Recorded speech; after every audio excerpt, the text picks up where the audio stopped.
Greetings, YouTube. The Doctor is in. Dr. Urias Papers here, coming at you with another commentary on Dungeons & Dragons. And today we are going to be looking at the new Barbarian. This came out yesterday, and it's supposed to give us a comparison of what changes they made in the 2024 Player's Handbook for the Barbarian versus the 2014-ish. I say ish because there's been a lot of stuff that have come out since 2014 for the Barbarian. All right, so let's get into it. Just like the other previews, they give us this preview, this little flavor introduction. We get a table. We're not going to use the table. We're actually going to go through each one of these down here. So there are some things that changed with Rage. So just if you don't know, Rage is on your turn. You can use it as a bonus action. You have advantage on strength checks. When you make melee attacks using strength, you get a damage bonus that's according to the table. You have resistance to bludgeoning, piercing, slashing damage. You can't concentrate on spells. Your rage lasts for 1 minute. It ends early if you're knocked unconscious or if your turn ends and you haven't attacked a hostile creature on your turn or taken damage. It also ends on your turn. You can also end it as a bonus action. So once you've raged a number of times, shown in the rage table, you have to finish a long rest. So there's some restrictions to it, and they've changed that quite a bit. So the 2024 Player's Handbook makes it easy to keep your rage rolling by allowing you to expend a bonus action to maintain your rage. So this is really good, and it's important. Because there's been a lot of times I have seen players in my games that are playing, because I've never played a Barbarian, but I've seen a lot of players who have been playing Barbarians who are afraid they're going to lose their rage because they only get it 2 or 3 times a day, and they go and bash their head against something so they can take some damage. So now that, that kind of silliness goes away. So you can extend your rage by using a bonus action. Your rage is also extended if you force an enemy to make a saving throw, and now there's a bunch of different things that the Barbarian can do to make people force saving throws. Previously, you would have to take a weapon attack or take damage, but if you're taking your turn to do something mundane, so they give this example, then you can now have a way of extending your rage. You also regain 1 use of rage when finishing a short rest. That's another bump. That's another buff. So we got 2 buffs. So we can extend the rage with a bonus action, and we get 1 back when we take a short rest instead of all this long rest stuff. Okay, weapon mastery. This is all new, so this is a big buff compared to the previous Barbarian. So you choose 2 simple or martial weapons, and you access their weapon mastery properties. They give the examples of cleave for the great axe and vex for the hand axe. So cleave is essentially making an additional attack, and vex is giving you advantage on another attack roll. So then these guys can get 2 attacks. So danger sense changed a little bit. So now you can, and it's been buffed. So now it applies even if you're blind or deafened. So if you don't see something coming at you, you can still use, it's basically the same thing as Spidey sense. You don't have to see it. All right, there have been some changes to some of the Barbarian subclasses. I am not sure why they changed the Berserker, because I don't really see very many people play the Berserker. And essentially, for me and some of my groups and a lot of people that I play with, the Barbarian is a dip class. It is not I'm taking this class all the way. People dip into it. They do not take they don't take levels of Barbarian, essentially past like either 3rd or 5th level. Okay, so they have changed Path of Berserker. This, in my opinion, is a nerf. So the biggest change is to the Frenzy. Now, instead of giving you an extra bonus action attack, so if we look at the Berserker, Path of the Berserker, here it is, Frenzy.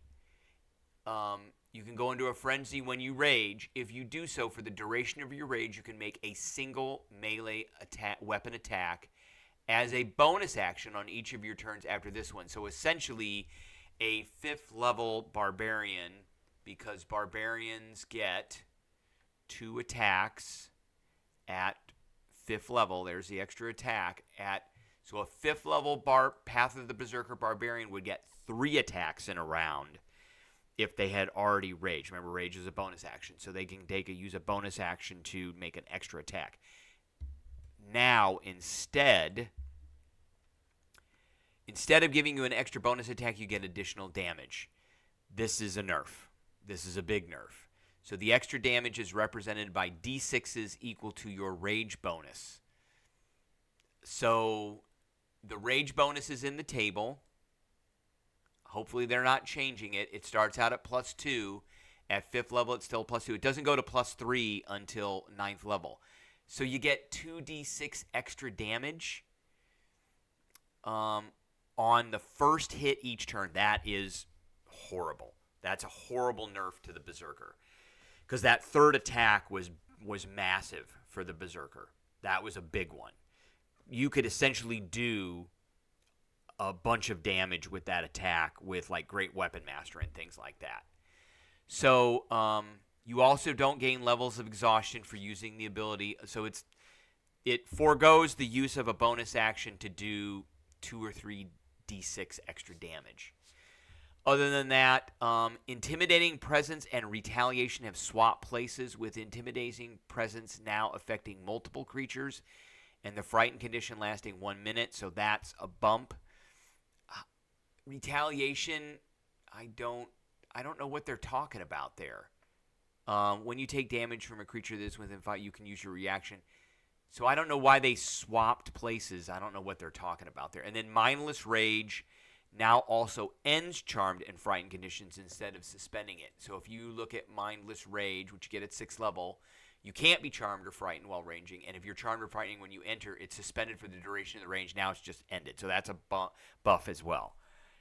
So Intimidating, I don't know what they're talking about with Retaliation, but Intimidating Presence got a buff. The Mindless Rage got a buff.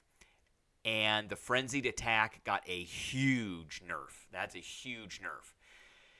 They changed Path of the Totem Warrior. I don't know why. I'm going to say this. Probably their DEI, woke, cultural consultant person said we don't like the word totem. So now it's Path of the Wild Heart. Okay, got it. Path of the Wild Heart has seen significant improvements to its flexibility. Now you can change the animal that you draw primal power from more easily, and they've been balanced to make choosing feel more strategic. Okay, I don't like that. They don't actually go through this. So if we look at Path of the Totem Warrior, there was bear, eagle, elk, tiger, and wolf. And if you chose bear, and I'm going to bet that they've balanced this, so I'm doing that in quotation marks. I'm going to bet they've balanced this, and they have eliminated a bunch of this resistance. A lot of people were taking bear totem barbarians, so they had resistance to all damage except for psychic. So I'm going to bet that got nerfed because people don't. I don't know why. It just happens, I guess. So it says they've been balanced. Maybe the other one's got a buff and this one got a nerf. I don't know. We'll have to see when it comes out. But instead of choosing an animal at level 3 and sticking to it through your campaign, you can swap out benefits from your level 3 and level 14 abilities. So there is a Fort Totem Attunement ability, I guess. They're going to call it something else. Each time you rage. So you get to choose when you rage what you're going to be. And then the more passive abilities you gain at 6th level, which were these aspects of the beast. I think they're going to call it something else. The more passive abilities you gain at 6th level can be changed out when you finish a long rest. So you can kind of swap abilities. So there's some utility that got put in this, but I'm going to guess that the bear totem or the bear animal is getting nerfed. All right, Path of the World Tree is new. We're not going to go over that one, but it's a support character. You can dish out temporary hit points, shift enemies around the battlefield, etc., etc.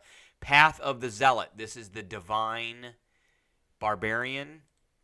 And so originally introduces Xanathar's Guide to Everything. So its Warriors of the Gods feature now helps you stay alive by giving you a pool of healing dice as a bonus action. So I actually think that so you get this at 3rd level, and if you die and they have to use a raise dead, then they don't need to use any of the material coma to cast it on you. That's okay. That's not going to happen that often. So now they're giving you a pool of healing dice that you can use on a bonus action. I actually think that's a buff. That's a good thing. So that's good. This is also reflected in Rage of the Gods feature, which replaces Rage Beyond Death and gives you a fly speed, damage resistances, and ability to expend use of your rage to prevent you and your combats from dropping to 0. That's a 14th level kind of capstone ability. That sounds like it's sort of a buff, kind of, maybe. All right, Primal Knowledge. This is new. This is a buff. So you get an extra skill. That's great. And, if you didn't take Survival or Stealth or Perception, then that's probably a good thing.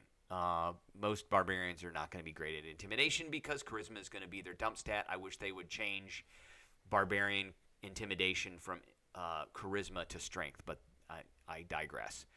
Instinctive Pounce. When you gain this ability, you move up to half your speed as part. So this is new as well. Now, at 7th level, Barbarians get Feral Instinct. I am hoping they did not change this because you get advantage on initiative rolls. Also, if you are surprised at being in combat, you are not incapacitated. You can act normally on your first turn. Okay, so I'm hoping that they didn't replace that with this, and this is in addition.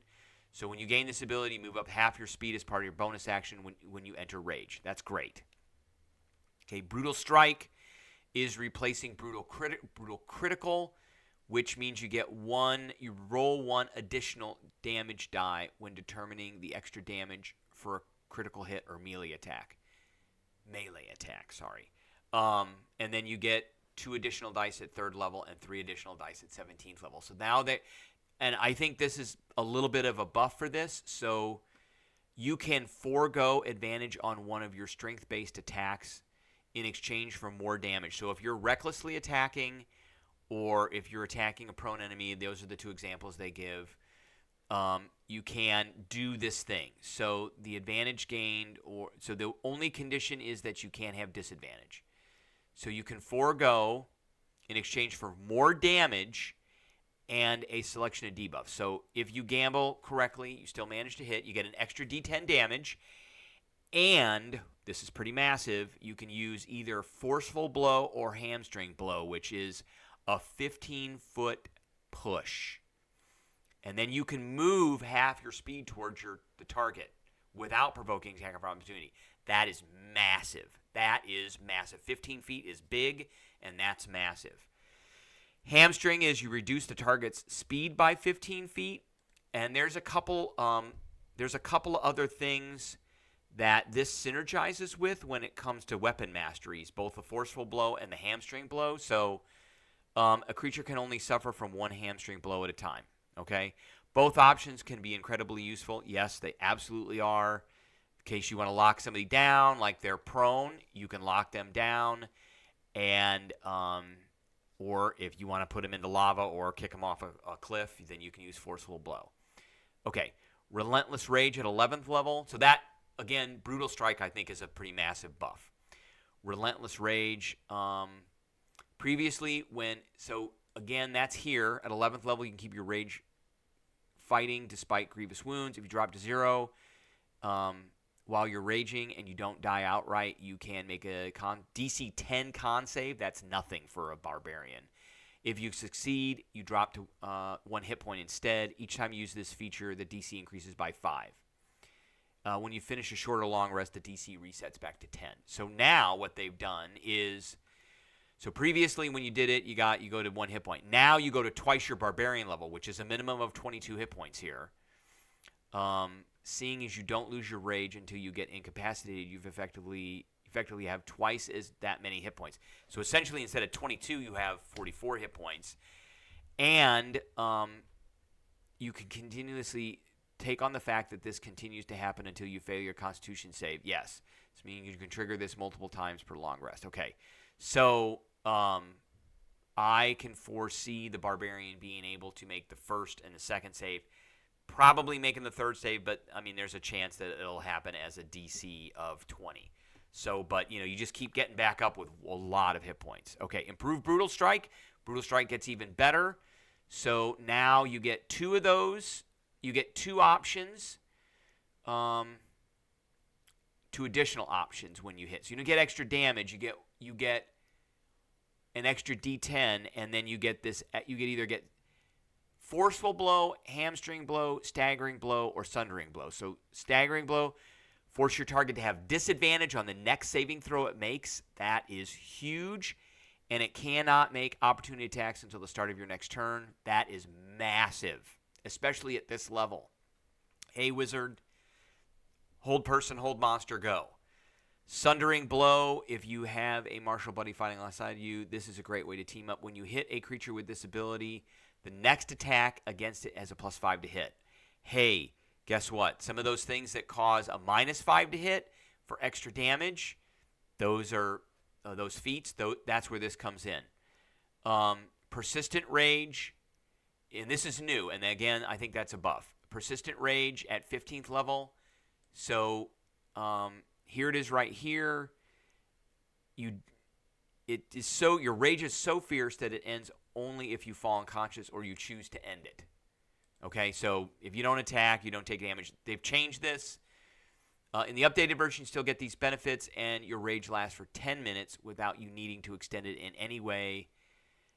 You regain all uses of rage when you roll initiative. This only triggers once per long rest. Okay, so that's pretty good. That's a buff. Improved Brutal Strike. Okay, now you get 2d10, and you can inflict 2 different Brutal Strike effects. 2 different ones. So they give an example, like sending enemies flying away into a blade barrier with disadvantage on their deck save. Yep, all bad, very bad. This makes high-level barbarians, and I can see where they're going. I can see that they are trying to get people to stay in one class instead of dipping into other classes. So you can get these really kind of powerful, because this is super powerful. So this is a good one. And then Epic Boon, and they give the boon of the irresistible offense. So this is the kind of the capstone ability. Allows you to increase your strength or dex up to a maximum of 30. You also get the ability to overcome resistance to bludgeoning, piercing, and slashing damage with your attacks. Okay, so if they have it, then by the time you're 19th level, most things are going to be resistant to that kind of damage from non-magical attacks. That's one thing I think that D&D needs to fix. Finally, when you roll a 20 on the die for an attack roll, you get to deal damage equal to the ability score. That's not great, which is likely to be 25 when you gain the Primal Champion. You get to deal damage equal to the ability score. Okay, that's actually pretty good. I thought it was the bonus, but it's the ability score. That's actually pretty good. So if your strength is 25, then you get plus 25 damage. That's pretty good. All right. What do I give this? Overall, I think I like these changes. I'm giving this a solid A for the Barbarian. I don't like what I'm going to give it an A- because of what they did to the Path of the Berserker. I don't like that. I don't like the frenzied attack getting taken away, and I don't like what they did with the Path of the Totem Warrior by changing the name. I think that's just dumb. Just dumb, and it doesn't sound right. All right, that is what I have for everybody today. I appreciate everybody tuning in, and I will catch everybody later.